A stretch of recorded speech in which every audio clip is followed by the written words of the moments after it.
கோவை சரவணம்பட்டி பகுதியில் உள்ள கேஜி கல்வி நிறுவனங்களில் முதலாம் ஆண்டு மாணவர்களுக்கான அறிமுக விழா நிகழ்ச்சி கல்லூரி விழா அரங்கில் நடைபெற்றது.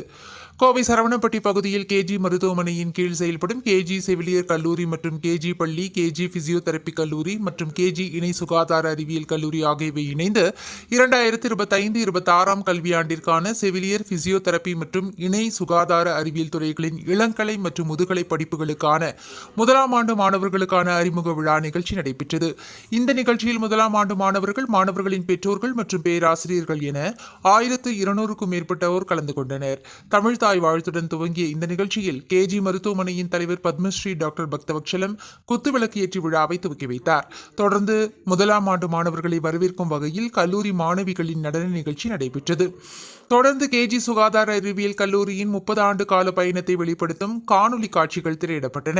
பின்னர் இந்திய ஒருமைப்பாட்டையும் அமைதியையும் குறிக்கும் விதமாக பகவத்கீதை, பைபிள் மற்றும் குரான் நூல்களிலிருந்து மேற்கோள்கள் வாசிக்கப்பட்டு மாணவர்களை வரவேற்று பேசினர். இந்த நிகழ்ச்சியில் கேஜி நிறுவனத்தின் நிறுவனரும் இயக்குநருமான அசோக் பக்தவச்சலம் முதலாம் ஆண்டு மாணவர்கள் மத்தியில் சிறப்புரையாற்றினார். தொடர்ந்து சிறப்பு விருந்தினர்களாக கலந்து கொண்ட விஜிஎம் மருத்துவமனையின் எண்டோஸ்கோபி துறை இயக்குநரும் மருத்துவருமான கே வம்சிமூர்த்தி மற்றும் தன்னம்பிக்கை பேச்சாளரும் மைண்ட் ஃப்ரெஷ் ட்ரைனிங் நிறுவனத்தின் தலைமை செயல் அதிகாரியுமான கீர்த்தன்யா கிருஷ்ணமூர்த்தி ஆகியோர் கலந்து கொண்டு மாணவர்களுக்கு கல்லூரி வாழ்க்கை குறித்து விளக்க உரையாற்றினர். இந்த நிகழ்ச்சியில் கேஜி பிசியோதெரபி கல்லூரியின் முதல்வர் doctor M Manoj Abraham, KG செவிலியர் கல்லூரியின் முதல்வர் டாக்டர் சோனியா தாஸ், கேஜி இணை சுகாதார அறிவியல் கல்லூரியின் முதல்வர் பேராசிரியர் ஐ ஹசீனா பேகம் உள்ளிட்ட பலர் கலந்து கொண்டனர் என்பது குறிப்பிடத்தக்கது.